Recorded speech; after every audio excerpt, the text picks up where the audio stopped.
Nou vriende, goeiemôre. Ons is die Here nog dankbaar dat ons hier aan die begin van Augustus 2025 kan groet. In die naam bo alle name, in die naam van ons dierbare Here Jesus Christus.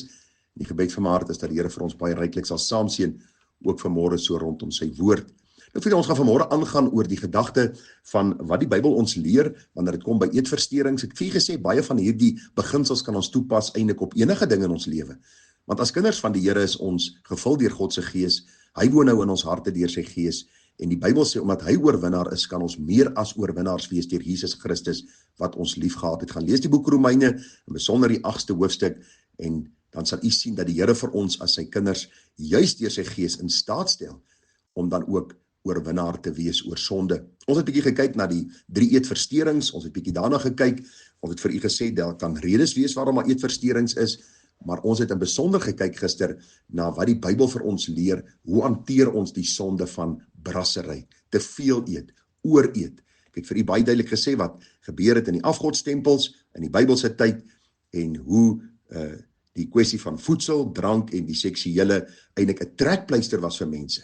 En hoe die Here vir ons kom sê, ons moet nou anders te lewe as God se kinders. Gister het ons gepraat oor wat persoonlik verantwoordelikheid vir jou lewe. Jy is nie 'n slagoffer nie, maar 'n verantwoordelike wese wat die Here geskaap het en hy genade gered het, en daarom sal geen sonde oor jou heers nie. Ek het vir u gesê in die tweede plek, dis noodsaaklik dat ons sal sien dat hierdie sonde van brassery is, soos enige ander sonde, iets wat ons moet bely en laat staan, sodat ons barmhartigheid kan verkry. En dan het ons vir u gesê ook, dat Christus is ons Here en hoof. Hy is ons koning, die een wat ons aan moet aanbid. Nie voedsel, nie drank of enige ander middel nie. Nie tegnologie nie, niks anderste mag belangriker wees as die Here in ons lewe nie. Vir u gesê, alles is my geoorloof, maar nie alles is nuttig nie. Belangrik om te sien, alles is my geoorloof, maar ek sal my nie deur iets laat oorheers nie. 1 Korintiërs 6:12. Baie belangrik, ek sal my nie deur iets laat oorheers nie. Niks sal die plek van die Here in my lewe inneem nie. Vriende, die 4de gedagte wat ons vanmôre by gaan stilstaan.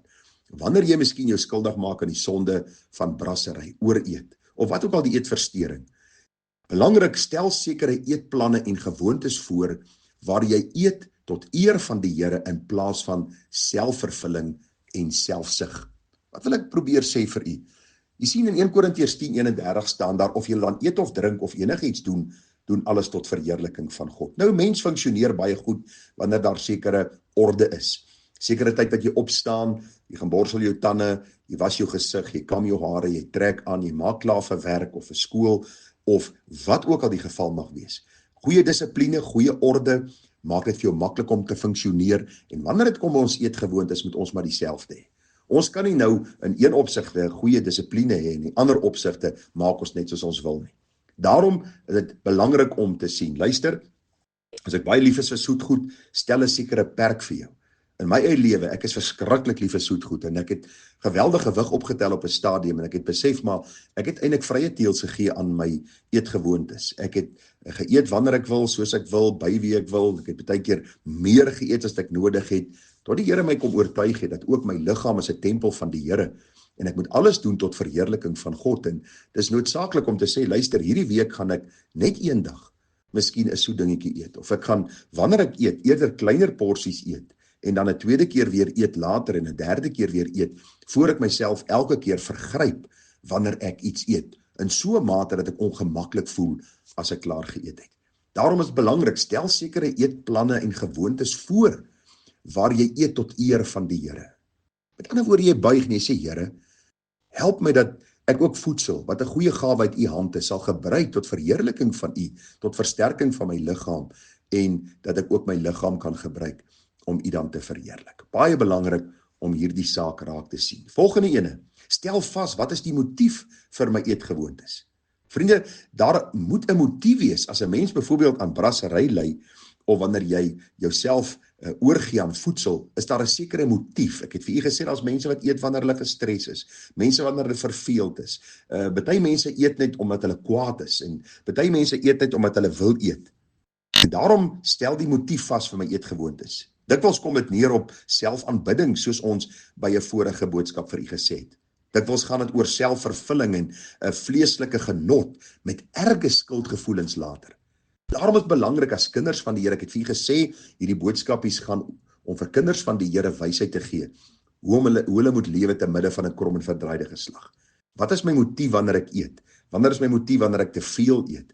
En ag vriende, wanneer dit kom by selfvervulling en selfaanbidding, en waar ek die belangrikste een raak in hierdie hele prentjie, het ek nodig om voor die Here te buig en te vra, Here, vergewe my, help my, en gee my genade om oorwinnaar te wees in U naam.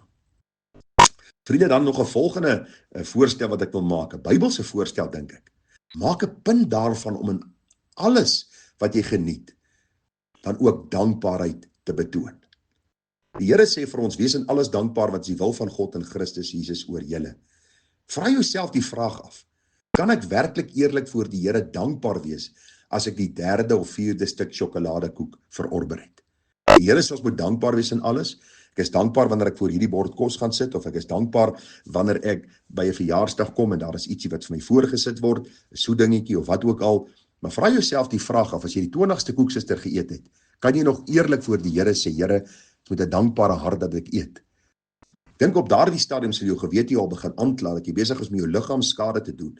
As jy miskien die 4de of 5de stuk sjokoladekoek eet, of jy die hele melktert by jouself opgeëet, jy vat die melktert met 'n lepel en jy verorber hom by jouself, of die 2 liter roomys, vra jouself die vraag af, kan ek die Here werklik dankbaar wees daarvoor, terwyl my gewete my eintlik beskuldig dat ek nou besig is om te sondig? So maak 'n punt daarvan om alles te geniet met dankbaarheid. En dan 'n baie belangrike Bybelse beginsel, pas selfbeheersing toe. Dis interessant dat mense wat verslaaf is aan voedsel of brassery pleeg of die sonde van ooreet, mense is wat in ander opsigte gedissiplineerd is. Hulle is netjies op hulle self, hulle is netjies op hulle voertuie, op hulle huise. Daar is verskillende goed waar hulle op baie netjies is. Maar wanneer dit kom by voedsel, dan het hulle geen beheer nie. En dit wys jou maar net dat hulle kies om hulle self te beheer by sekere dinge en hulle self vrye teels te gee by ander dinge. Hoor dit sê Galasiërs 5 vers 22, maar die vrug van die Gees is liefde, blydskap, vrede, lankmoedigheid, vriendelikheid, goedheid, getrouheid, sagmoedigheid en selfbeheersing, om jou self te beheer. Vers 23 sê teen sulke dinge is die wet nie. Nou kinders van die Here is mense wat hulle self kan beheer. Ag vriende, ek moes al met hartseer gesien het hoe mense wat ek op 'n stadium gedink het, saam met wie ek golf gespeel het, manne wat welaf is, manne wat gesiene manne in die samelewing is. En hoe hierdie manne jou groet en jou praat, en jy sien hom eendag by die golfklub, dan sy onder die invloed van drank, en is 'n hele ander persoon, 'n hele ander mens. Ek dink myself, hierdie ou het al die geld in die wêreld, en hy het redelik aansien en prestige, maar hy kan homself nie beheer nie. Daar is iets anderste wat heerskappy voer oor sy lewe, en 'n kind van God mag nie dieselfde wees nie. Wanneer dit kom by wat ook al, ek het vir u gesê, wat nou die tegnologie is, of dit nou voedsel is, of dit nou dinge is wat ek drink, of dinge waarna ek kyk, my lewe word gekenmerk deur 'n lewe van selfbeheersing. Ek sit nie van die môre tot die aand voor die televisie nie. Ek is nie van die môre tot die aand op my selfoon nie. Ek is nie iemand wat my ooreet elke liewe keer wanneer ek voedsel kry nie. Ek is nie iemand wat maar net roekeloos lewe nie. Ek beheer myself omdat ek aan God behoort. En hy sê vir my dat die Gees wat in my woon, ook hierdie Gees is wat my leer om die vrug te dra van selfbeheersing. Daarom is belangrik, vriende, dat u en ek sal sien, wanneer dit kom by eetversteurings, wanneer dit kom by die verslawing aan voedsel, wanneer dit kom by die sonde van brassery, of selfs dan van die ander versteurings, het ons nodig om onsself te sien in die lig van God se woord, vir die Here te vra, Here, gee my groot genade en wysheid om ook hierin te verheerlik. Nou vriende, hierdie is basiese beginsels. Vir die wêreldlinge klink hierdie goed sinneloos, en hulle sê nee, gee my eerder 'n pil, of gee my medikasie wat my sal help. God sê nee, jy het al die antwoorde in my woord, en jy moet getrou wees aan my as die Heer en Koning van jou lewe, om jou te onderwerp aan my heerskappy, en my bo alles te eer. Nie voedsel, nie drank, niks anderste behalwe die Here nie. En daarom het vir jou gesê, daar is die boeke wat jy kan lees, Love to Eat, Hate to Eat, Elise Patrick wat die boek geskryf het, as jy bietjie meer wil lees daaroor, ook die gedagte van Addictions, A Banquet in the Grave, ook die gevolge van voedsel, en die hartseer en nadelige gevolge op die langtermyn op my liggaam, mag die Here vir ons groot genade gee. Ag vriende, ons sal bietjie volgende keer stil staan by die gedagte van ons verlede. Hoe hanteer ons die hartseer verlede, en dinge wat met ons gebeur het in die verlede, En dan gaan ons bietjie kyk na die oudwordproses en hoe ons die Bybelse beginsels ook kan volg in die oudwordproses. Mag die Here ons genade gee. Seën vir u, groete, mooi naweek verder. Tada.